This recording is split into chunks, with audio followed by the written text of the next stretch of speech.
ये जी कुरान पाक है, 851 हिजरी का है। इसको तो पढ़ा जा सकता है।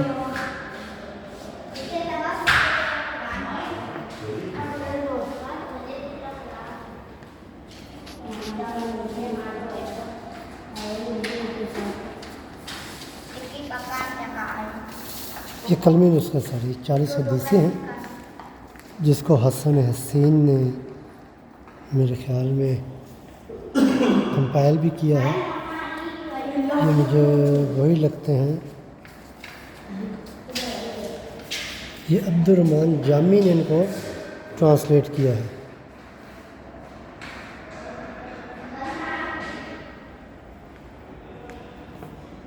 ये दीवान कासिम है